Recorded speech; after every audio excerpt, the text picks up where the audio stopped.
I'm pretty sure that if I released a poll asking who is your favourite flat earther of all time, the clear winner would be CC, Chris from New York, Westchester County. No doubt about that, no doubt. But why is that? Is it because of his famous rants, his lovable nature, or his incredible hair? Who knows? All we know is the world would not be the same without him.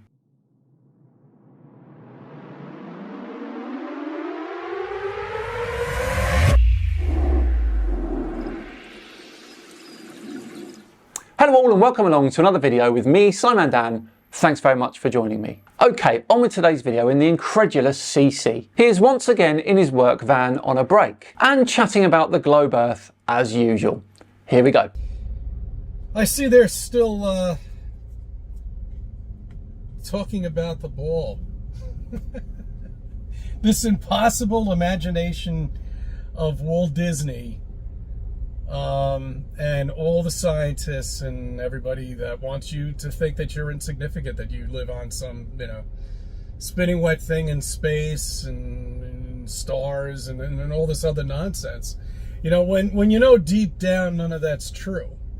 But the thing is, around 99% of people on this Earth not only don't know that deep down, they couldn't care about what the shape of the Earth is. And for those of us that do care, we know full well what the shape is. There is no existential crisis going on inside of us. People who tell you that you live on the ball are, one, operatives, possibly. Two, have degrees, master's degrees, PhDs, name it. If they have it, they're going to be pushing, of course, the ball. They have to. Okay? Any architectural engineer, anybody who has any degrees up the yin-yang can't do anything because they're part of the system. Don't you realize when you get your doctrine, you're part of the doctrine system? So who can be trusted then? YouTubers who shout into their webcams in their cars yelling, "Wake up"? Scientists aren't forced to support the globe. They support it because it works. It explains what we observe. It's been tested and measured and used in technology. Technology you're using to post conspiracy videos on the internet. That means anybody can contact you and threaten to strip all of your medical professional things away from you. If you open your mouth and you start to agree on something like flat Earth. That's right, they can do that. They'll strip you of everything. Actually, no, they won't. We know this because plenty of scientists have said outrageous things publicly. And you know what happens? They're criticised, maybe even laughed at. But unless they're actively harming people or committing fraud, they don't lose their degrees. So this is the main reason why we can't get any of these people to really tell the people out there. And I'm not talking about the clueless people. Those are NPCs or somebody. I don't know who they are. There's no use in ever helping them, But you go down to the street and you say to yourself, why did you bring up? Yeah, why don't you bring up flat Earth with that person? No, I like having my teeth in my head. That's where I prefer them, not on the floor. I would never condone violence against someone who thought the Earth was flat. And I don't think most other people would either. And by the way, educated people aren't telling you the Earth's not flat because they're scared. They're telling you because they're educated. Anyway, so we can't get really, some of them have come out. I don't know any of these people.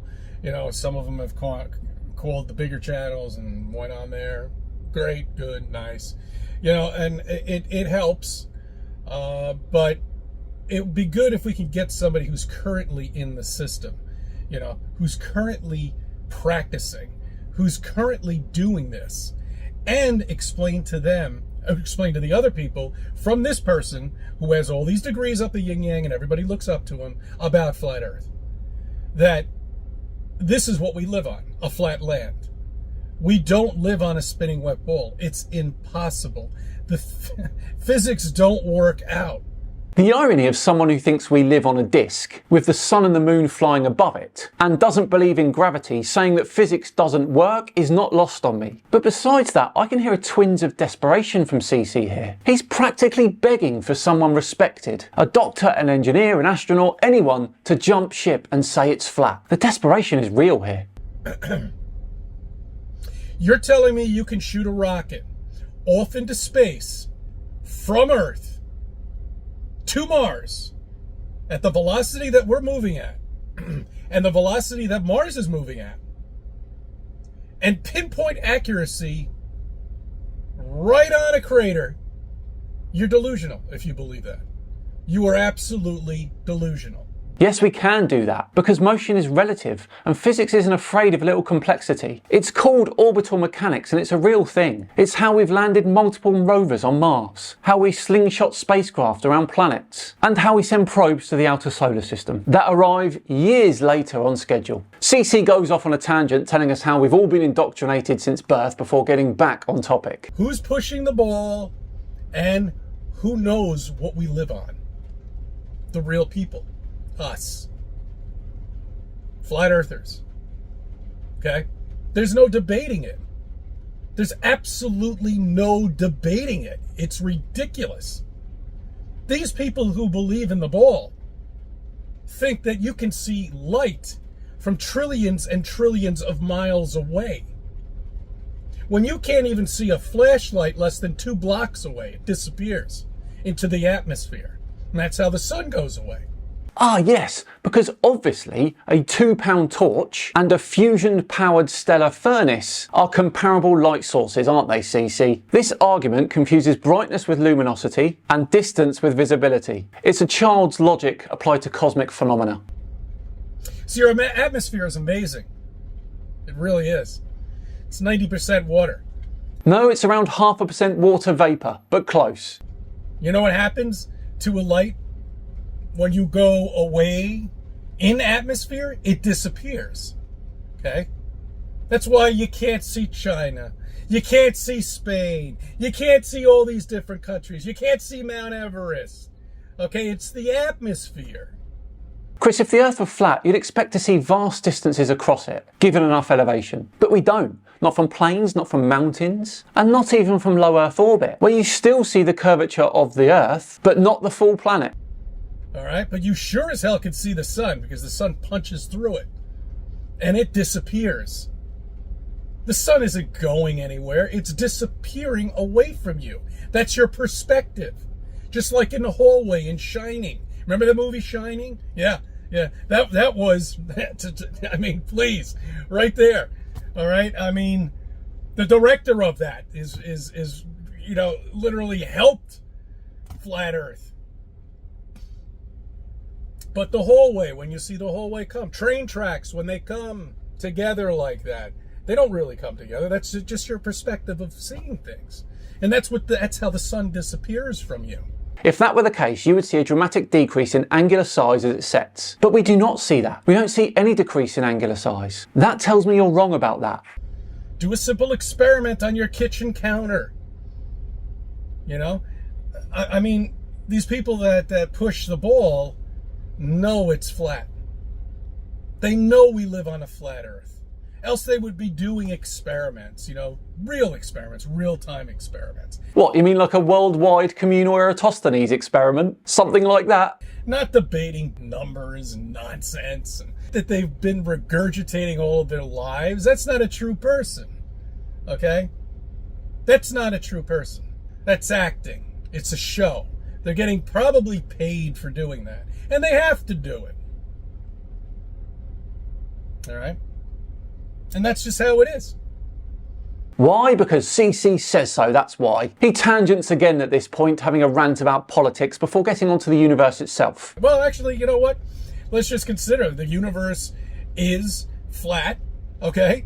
And we are a circle inside more land that they'll never tell you about. I think that's where, when movie stars supposedly die here, I think that's where they go. They put them on some island out there beyond Antarctica. Why not? They might as well. They don't really die. And that right there is the hottest take of the day, everyone. Wow, CC, that was incredible even for you. Let's leave that one to him, shall we? And let him target NASA again. Why is it that NASA, every single picture from NASA is a perfect ball? I don't even, it's not a picture, first off, it's a drawing.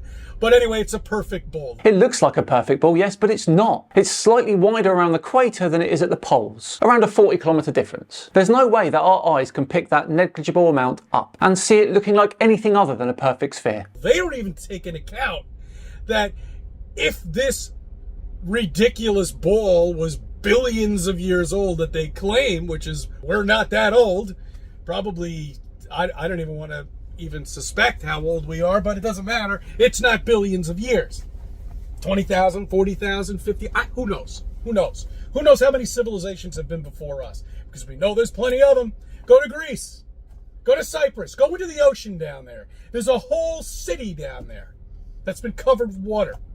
Yes, because the Earth is old, because sea levels have changed over thousands of years, because plate tectonics move, coastlines shift, and sometimes places end up underwater. This supports mainstream science, not flat Earth. What we have here from CC is a refusal to accept long-term scales because I can't wrap my head around billions. A knee-jerk replacement of that discomfort with vague lost civilizations and sunken city YouTube documentaries, with a sprinkling of science can't be trusted but my vague instincts can. So NASA has these beautiful pictures of this perfect ball, but it doesn't take into effect any bulge. And how can the continents be up here, down there, over there, and not in the middle of the bulge? Because if it's been spinning for billions of years, there should be a bulge and the continent should be in the middle. Okay? That's common sense. Doesn't take any brains to think about that. That's just common sense. That's where the continents would be after billions of years. And there it is, ladies and gentlemen, probably the most laughable thing that a flat earther has ever said. CC thinks that if the Earth had been spinning for billions of years, all the continents should now have smudged around the equator due to centrifugal force. Quite simply amazing. I think we'll leave CC for today on that note, wrapped up in his own little fancy about the world. Well, there we go. How did we find that one, everyone? Let me know in the comments below what you thought of CC there, as I say we're all done and dusted for another one. Thanks so much for watching for today. If you enjoyed it, please do consider subscribing to the channel and hitting the thumbs up button too. I've been Simon Dan. Have yourselves a great day, and I'll see you tomorrow for Scamtarctica Debunking Part 9. See you then.